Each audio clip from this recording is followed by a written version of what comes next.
Hello à toutes et à tous et bienvenue sur cette nouvelle vidéo. J'espère que vous allez merveilleusement bien. Je vous retrouve aujourd'hui pour vous parler du mental, pour vous donner quelques astuces en fait simplement pour vous aider à éventuellement apaiser votre mental, puisque pour la plupart du temps, j'ai beaucoup de personnes qui me disent avoir beaucoup de pensées envahissantes. Alors bien évidemment, les pensées, j'en ai parlé dans énormément de vidéos de ma chaîne, mais aujourd'hui, on va vraiment s'accentuer sur la partie comment vraiment créer cet apaisement au niveau du mental, comment ralentir en fait simplement le rythme des pensées, parce que je pense que c'est important. C'est très utile de savoir penser, mais c'est également très important selon moi de savoir maîtriser sa pensée, et ça on verra ça dans la quatrième astuce, on verra ça à la fin de cette vidéo. Tout d'abord, avant de vous partager les 4 astuces, je voulais d'abord revenir un petit peu sur le mental, parce que c'est vrai que des fois j'ai beaucoup de personnes qui me disent j'en ai marre de penser, j'aimerais bien ne plus du tout penser, ne plus du tout avoir à penser, parce que les pensées m'envahissent complètement, plus je pense, plus je me crée des schémas d'inquiétude, plus je me crée des schémas d'inquiétude, plus des fois même je crée des prophéties auto-réalisantes, ce qui fait que l'inquiétude finit par se réaliser, alors qu'en fait, si vous voulez, tout le temps qu'on passe à penser, à s'inquiéter et à ruminer, en fait, c'est du temps qu'on pourrait investir éventuellement dans autre chose, si au lieu d'avoir des pensées envahissantes, on aurait peut-être de la motivation ou encore des pensées encourageantes ou des pensées bienveillantes ou voilà, ou ce type de choses en fait qui nous pousseraient simplement vers le haut. En fait, ce qui est important de comprendre également, c'est que les pensées, c'est ce qui nous aide dans notre quotidien à nous organiser, à rationaliser les choses, à poser même peut-être parfois des mots sur des choses que l'on ne peut pas expliquer autrement qu'avec des mots en fait simplement. Et en fait, la pensée, si vous voulez, c'est une partie de notre cerveau qui a mis des milliers d'années à se développer. Et je pense que si aujourd'hui elle est là, fondamentalement, c'est qu'elle sert à quelque chose. Et donc l'idée, c'est simplement en fait d'arrêter, si vous voulez, de laisser notre pensée ou notre mental, parce que du coup finalement notre mental, ce serait notre système de pensée consciente et inconsciente, ce serait de ne pas forcément le museler, pas forcément tout faire pour essayer de l'éteindre ou de l'étouffer complètement, mais c'est bien évidemment mieux de le comprendre, tout simplement de l'apprivoiser pour simplement le remettre à sa place, arrêter de se faire dominer constamment par ses pensées, mais bel et bien reprendre la maîtrise du coup de celle-ci. Et du coup, la première astuce que je voulais vous partager par rapport à tout ça, c'est bien évidemment de vous parler de l'instant présent. Je vous en ai déjà parlé dans différentes vidéos, je vous ai même également parlé du pouvoir du moment présent, le livre d'Eckhart Tolle qui est extrêmement connu. Et en fait, sans vous parler de ce livre-là, je voulais simplement vous parler de l'instant présent parce que pour moi, quoi qu'il arrive, lorsqu'on est dans nos systèmes, on va dire, quand on est un peu hypnotisé par nos pensées, en fait, on n'est pas du tout dans notre instant présent. On ne peut pas être à la fois très ancré dans cet ici, dans le maintenant, en fait, concrètement, et en même temps être en train de penser. C'est pas possible. Parce que quand on pense à quelque chose, on se projette. Soit on pense à quelque chose qu'on va faire demain, après-demain, etc. Donc on se projette vers le futur. Soit on est en train de se souvenir de choses du passé. Donc parfois on est nostalgique, parfois on a tout ça, parfois même on se dit « Ah mais si j'aurais fait ça différemment, peut-être que ça serait fait comme ça, etc. » Et puis en fait on crée des schémas qui ne sont que des créations de schémas dans notre esprit, et qui ne sont pas du tout en accord avec la réalité, on est bien d'accord. Et donc en fait, simplement pourquoi? Parce que la réalité elle s'effectue dans l'instant présent. Elle s'effectue quoi qu'il arrive dans l'instant présent. Votre passé c'était des instants présents que vous avez expérimentés, vous avez, on va dire, déduit certaines choses, vous avez compris certaines choses, vous avez expérimenté certaines choses. Et votre futur, ça va être des instants présents que vous allez expérimenter plus tard, avec peut-être de nouvelles ressources, avec peut-être un nouveau vous, etc., etc., etc. Donc en fait, quoi qu'il arrive, toute votre vie, ça va être des successions d'instants présents. Et plus vous allez être ancré dans votre instant présent, plus vous allez vous libérer de la pensée. Pourquoi? Parce que, comme je vous dis, quand vous êtes plongé dans votre instant présent, vous ne pensez pas. Si là, par exemple, je suis plongé, moi, dans mon instant présent, j'ai ce joli décor autour de moi avec ce joli jardin que je vous ai mis en arrière-plan, je suis concentré sur la caméra, je suis concentré sur ce que je dis, mais j'ai pas du tout de pensée par rapport à ce que je dois faire demain ou ce que je dois faire après-demain, etc. Parce que là, je suis pleinement concentré, je suis pleinement dans mon instant présent. Alors bien évidemment, il y aurait la méditation qui pourrait également nous enseigner presque même le fait de pouvoir se plonger dans cet instant présent. Parce que je pense qu'on vit quand même dans un contexte social où on nous a beaucoup sorti de tout ça, on nous a beaucoup poussé au fait qu'il fallait faire beaucoup de choses, qu'il fallait toujours passer à l'action, qu'il fallait être en constante réflexion. Même très souvent, on confond un peu le fait justement de beaucoup penser et de beaucoup réfléchir avec le fait d'être intelligent. Ce qui fait qu'on a peut-être même un petit peu amalgamé le fait que être intelligent, c'est avoir une grande réflexion. Mais finalement, avoir une grande réflexion, c'est aussi avoir un mental qui est très actif. Et finalement, la paix ou encore le bonheur, on peut surtout le trouver une fois que notre mental il est apaisé et quand il est simplement calmé. Donc pouvoir déjà avoir la capacité de se réancrer dans son instant présent, et ça peut être très simple, on peut passer par nos 5 sens par exemple, juste prêter simplement attention à ce que l'on entend, prêter attention à tout ce que l'on voit, prêter attention à ce que l'on ressent au niveau de notre corps, ok, ce que l'on sent, ou alors avec notre goût. On peut jouer également sur notre respiration, je vous en parle un petit peu après. Et en fait, c'est simplement l'idée de se reconnecter, si vous voulez, à notre instant, tout simplement. Se reconnecter avec son corps, se reconnecter avec son environnement et se morfondre complètement dans celui-ci. Sentir qu'on est, on va dire, une pièce à part entière finalement de cet instant qui est composé de plein de choses. Donc il est composé potentiellement d'autres êtres humains, composé de la nature, composé de plein de choses. Mais quoi qu'il arrive, dans chaque instant présent qu'on expérimente, nous sommes une part à part entière de cet instant en fait. Et cet instant, il est privilégié, quoi qu'il arrive. Donc en fait, plus tu vas prendre conscience de l'importance de te replonger dans ton instant, plus tu vas apaiser ton mental. Et cet apaisement du mental va pouvoir te permettre peut-être de mieux rebondir pour les fois où tu auras réellement besoin de réfléchir. C'est ce que j'expliquais au début de cette vidéo, ce qui est important, c'est que le mental, il sert réellement à quelque chose en fait. Et il est même nécessaire pour ce qu'on a à faire aujourd'hui. Donc le but, c'est simplement voilà, de l'apprivoiser pour savoir l'apaiser, le calmer, Et pour qu'au moment où je précise où est-ce que je vais en avoir besoin, par exemple quand je dois faire une planification, par exemple quand je dois m'organiser pour quelque chose, là ça va être important de savoir réfléchir. Et donc justement, vu que je l'aurai assez apaisé ce mental-là, si tu veux, il sera assez disponible, il aura encore plus d'énergie pour qu'au moment précis où toi tu auras envie de le solliciter, il sera présent et puis il répondra exactement aux attentes que tu souhaites dans ta réalité. Donc déjà, plus tu vas te réancrer dans ton instant présent, plus progressivement le mental, tu vas le remettre à sa place. Et donc la pensée, tu vas apprendre à t'en déshypnotiser, à essayer de te couper de toutes ces projections, revenir sur ton instant présent et pouvoir expérimenter réellement ce que tu es censé expérimenter dans cet instant.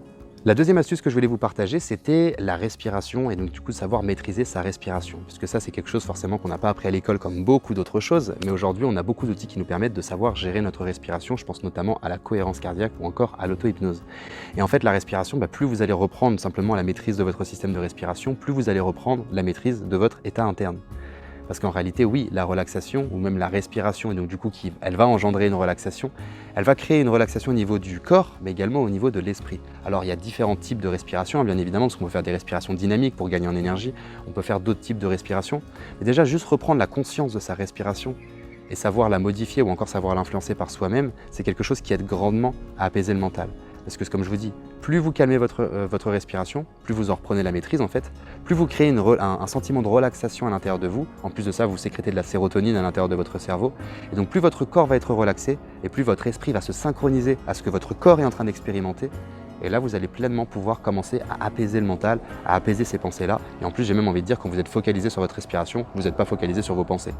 Donc ça marche quoi qu'il arrive. Maintenant, comme je vous disais, la respiration en général, elle peut nous permettre de nous relaxer.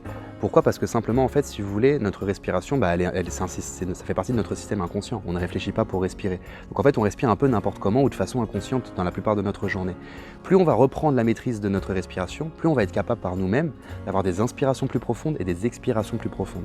Le fait, si vous voulez, de faire ça, forcément, ça va faire que vous avez moins de respiration à la minute. Et moins vous allez avoir de respiration à la minute, plus progressivement votre système cérébral va se calmer, il va baisser, il va se réduire, il va s'apaiser en fait, tout simplement. Vous allez passer des fréquences cérébrales bêta aux fréquences cérébrales alpha. Et là, si ça vous intéresse d'en savoir plus sur les fréquences cérébrales, je vous invite à regarder la vidéo que j'avais faite sur ce sujet il y a maintenant plusieurs mois environ. Et donc en fait, voilà, simplement, vous allez passer sur des fréquences alpha qui sont en fait des fréquences de relaxation, d'apaisement, de bien-être. Et en plus de ça, comme je dis, vous allez sécréter de la sérotonine, qui va forcément apporter de la sérénité dans votre état d'esprit. Donc forcément, tout ça va faire que votre mental va être moins actif. Ou même si vous allez continuer à avoir des pensées, peut-être qu'elles sont moins envahissantes, et peut-être que ça vous empêchera, on va dire, un peu moins de savoir gérer vos émotions, par exemple, potentiellement.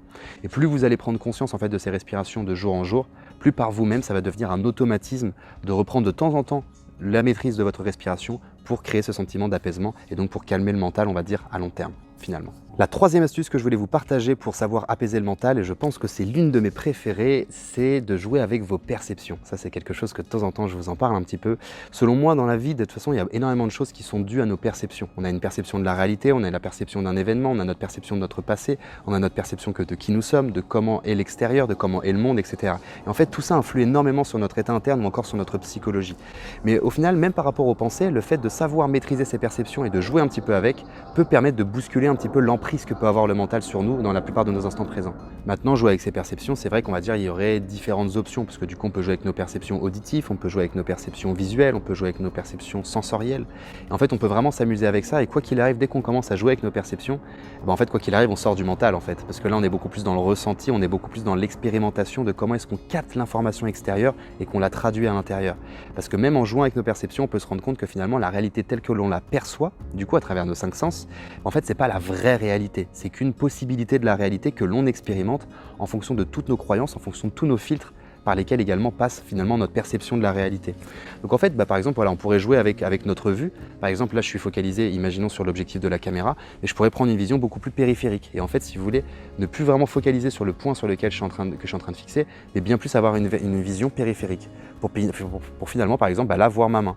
Là, je regarde ici, mais pourtant, je suis en train de regarder ma main à droite, si vous voulez.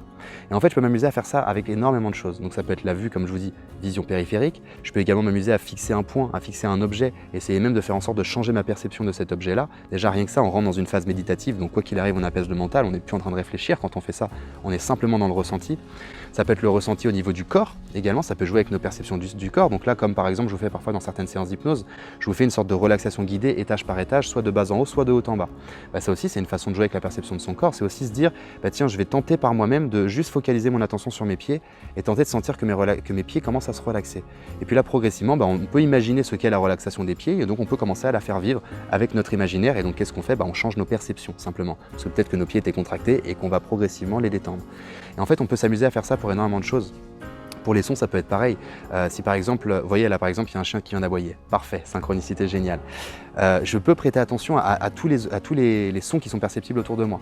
Je peux me focaliser sur le vent par exemple là, je peux me focaliser parce que de temps en temps il y a un avion qui passe, je peux me focaliser sur l'avion, je peux me focaliser sur le chien qui aboie, je peux me focaliser sur quelqu'un qui va me dire quelque chose, je peux me focaliser sur la voiture qui est en train de passer. Et en fait, je peux jouer avec tous ces espaces en fait. Je peux essayer même de mieux entendre la voiture qui est beaucoup plus éloignée si vous voulez que le chien qui va aboyer.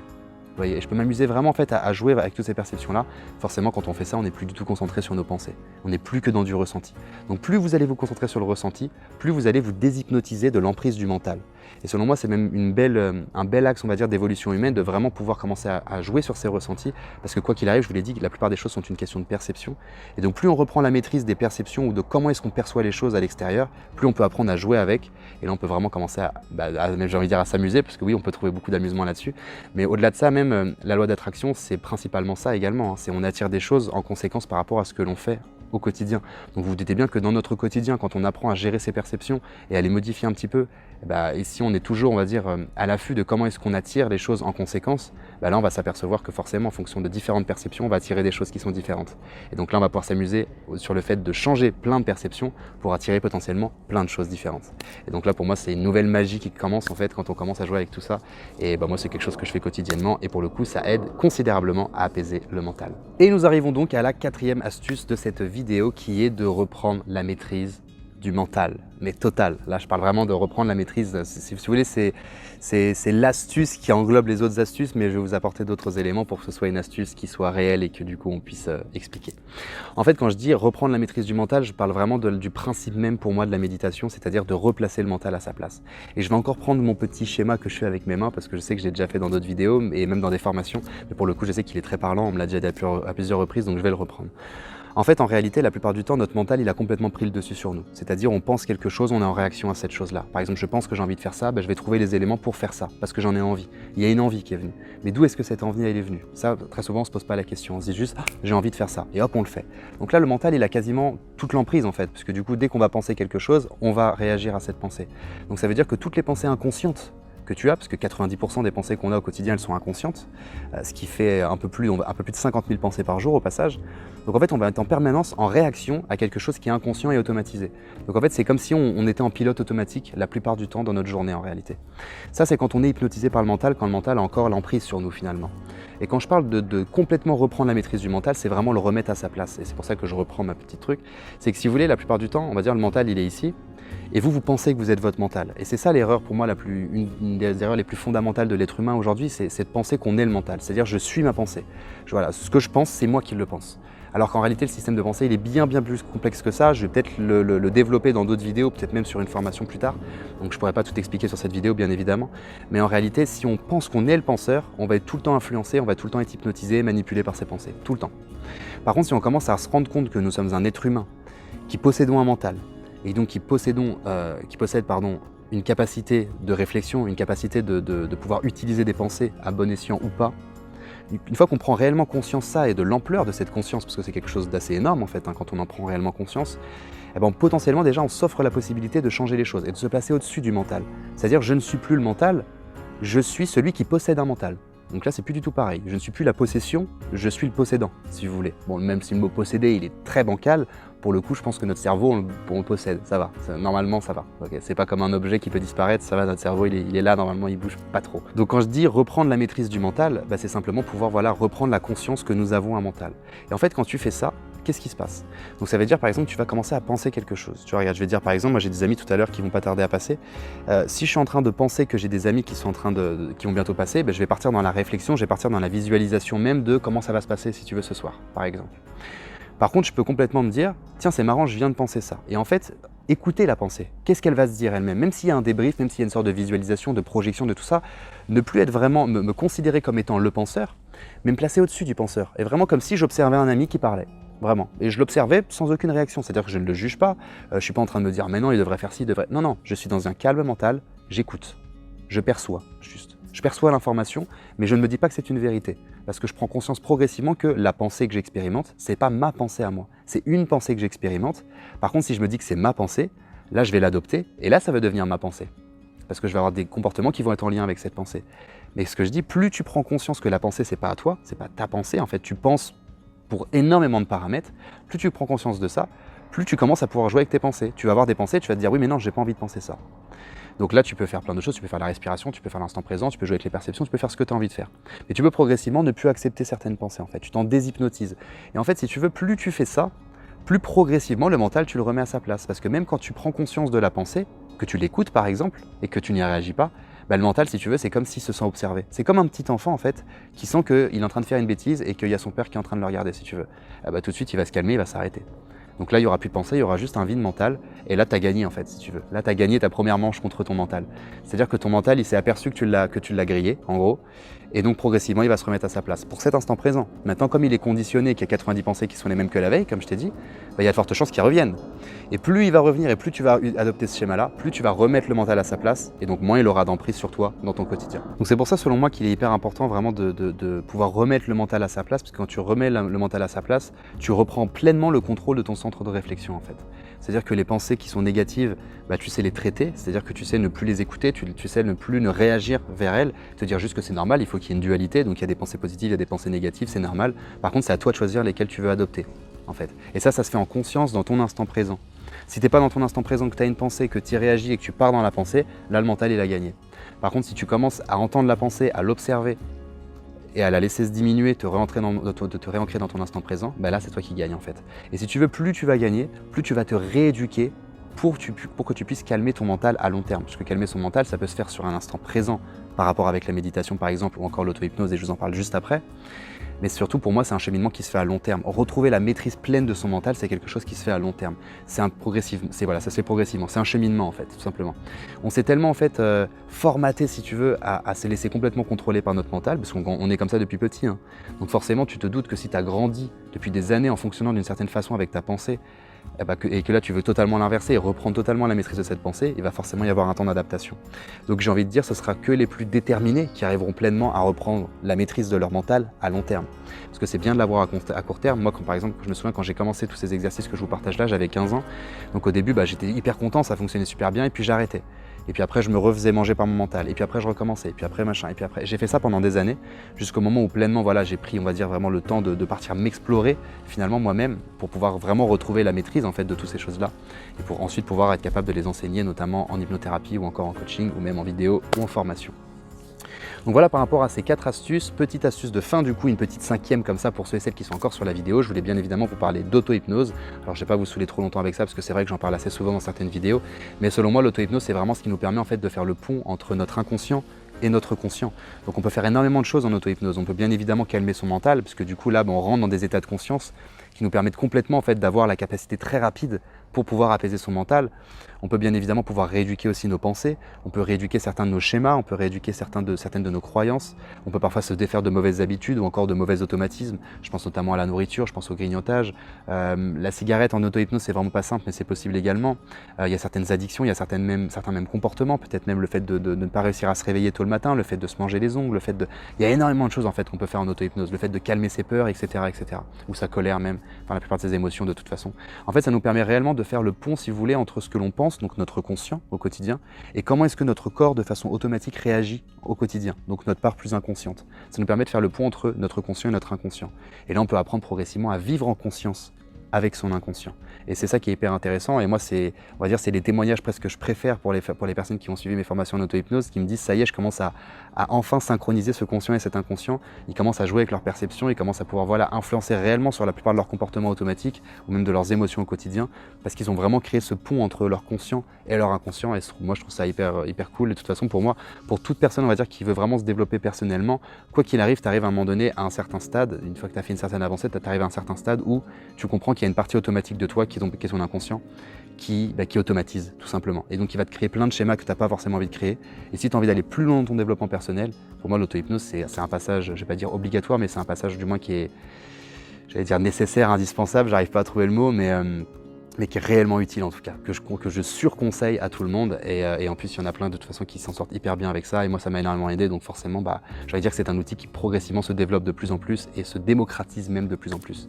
Donc si vous êtes intéressé pour cette formation en auto-hypnose, je vous mets un lien juste en bio avec une petite promotion d'accueil, on va dire ça comme ça. Donc voilà, ça sera à peu près tout pour cette vidéo. J'espère sincèrement qu'elle vous a plu comme d'habitude. N'hésitez pas à me dire ce que vous pensez en commentaire. Pensez également à liker la vidéo parce que les likes, il y en a de plus en plus et ça fait hyper plaisir. Ça montre bien également que la chaîne évolue bien. Et si vous avez la moindre chose voilà, à me dire en commentaire, pensez simplement à me le dire et je vous répondrai bientôt. Si également vous pensez que cette vidéo elle peut servir d'autres personnes qui pensent énormément et qui du coup peut-être ont envie progressivement de prendre un cheminement qui leur permettrait de rééduquer leur mental pour qu'elles puissent moins penser ou du moins avoir des pensées qui sont plus en adéquation avec ce qu'elles souhaitent réellement pour se mettre dans les bons mouvements finalement et créer même peut-être leur propre motivation et se mettre réellement dans le mouvement qu'elles souhaitent arpenter dans leur chemin de vie, je vous invite simplement à partager cette vidéo, peut-être qu'elle pourra servir bien évidemment à d'autres personnes et je vous en remercie d'avance d'ailleurs pour ça. Donc voilà, ça sera tout pour moi, donc je vous dis à bientôt sur la prochaine vidéo et en attendant prenez bien soin de vous et c'est ciao.